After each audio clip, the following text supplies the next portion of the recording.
अमन के जाने के बाद से ही फोकट्स का जो है वो डाउनफॉल शुरू हो गया है। क्योंकि अभी अगर हम उनके व्यूज़ देखें तो काफ़ी कम उनके व्यूज़ आ रहे हैं और पहले उनके व्यूज़ जो थे वो लाखों में जाते थे।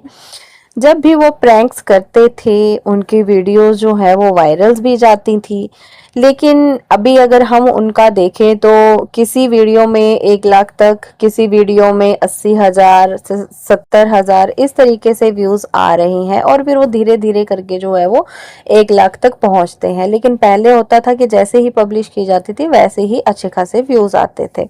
तो ऐसा क्यों हो रहा है? काफ़ी सारे लोगों का मानना है कि भाई ये सब कुछ जो है वो मे बी हो सकता है कि अमन के जाने के बाद से हो रहा है, क्योंकि आप लोगों को पता है कि जब अमन की डेथ हुई थी उस वक्त जो है वो फोकट्स को बहुत ज़्यादा ट्रोल किया गया था और एक हद तक जो है वो जिम्मेदार ठहराया जा रहा था फोकट्स को कि भाई उन्हीं की वजह से जो है वो अमन के साथ कुछ गलत हुआ है। क्योंकि आप लोग जानते ही हैं कि वो जो चिकनी प्रैंक किया गया था जिसकी वजह से अमन की हालत थोड़ा ख़राब हो गई थी और उस प्रैंक के 1 या 2 दिन बाद ही हम लोगों को वो बुरी खबर सुनने को मिल गई थी अमन के बारे में। तो उसके बाद फोकट्स को काफ़ी ज़्यादा जो है वो हेट मिला, काफ़ी ज़्यादा ट्रोलिंग भी उनकी हुई और काफ़ी सारे वीडियोस भी बने।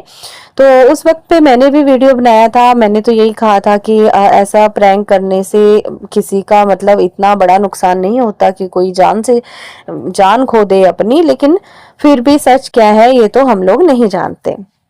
ठीक है, चलो ये पुरानी बातें हैं, लेकिन फिलहाल ये है कि भाई ये हो सकता है कि जो अमन के चाहने वाले थे, जो सिर्फ अमन को देखने के लिए उनके व्लॉग्स में जाते थे, वो हो सकता है कि अब फोकट्स के व्लॉग ना देख रहे हो। जो अमन की ऑडियंस थी वो फोकट्स के व्लॉग ना देख रहे हो और ये रीज़न हो सकता है कि उनके जो व्यूज़ हैं वो थोड़ा डाउन जो है वो चले गए हों।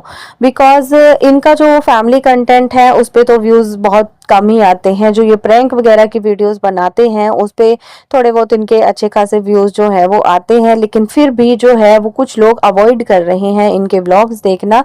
क्योंकि जब से वो अमन वाली बात हुई थी उसके बाद से ही लोगों ने इनको हेट देने के चक्कर में शायद इनको देखना भी छोड़ दिया, जो अमन की ऑडियंस थी खासकर उन्होंने। और ये रीज़न भी हो सकता है कि इनके व्यूज़ जो है वो डाउन चले गए हैं।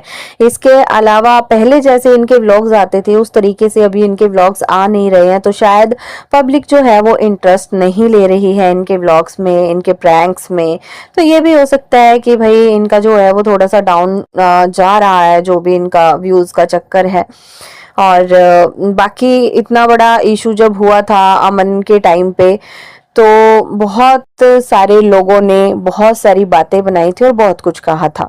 ठीक है, अभी भी कुछ लोग आ जाएंगे यहाँ पे कमेंट करने कि अरे जो इंसान चला गया है तुम उसके बारे में क्यों बात कर रही हो, तुमने उसकी फोटो क्यों लगाई है। मैं यहाँ पे बात फोकट्स की कर रही हूँ। बट हाँ, अमन जाहिर सी बात है जहाँ पे फोकट्स का जिक्र आएगा वहां पे अमन का जिक्र भी रहेगा ही रहेगा। इंसान दुनिया से चला जाए तो इसका मतलब ये नहीं हो जाता कि लोग जो है वो उसको भूल जाते हैं।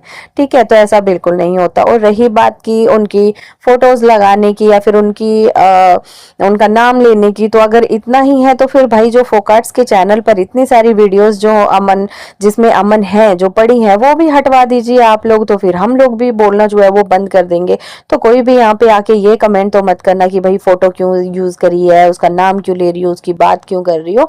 जो इंसान इस दुनिया में आया था उसकी यादें रहती हैं दुनिया में और उसके बारे में जो है वो इंसान बात कर सकता है। ठीक है, तो चलिए गाइस, इन सारी बातों के बारे में आप सबका क्या कहना है कमेंट करके ज़रूर बताइएगा। मिलते हैं अपनी नेक्स्ट वीडियो में। Till then take care and bye bye.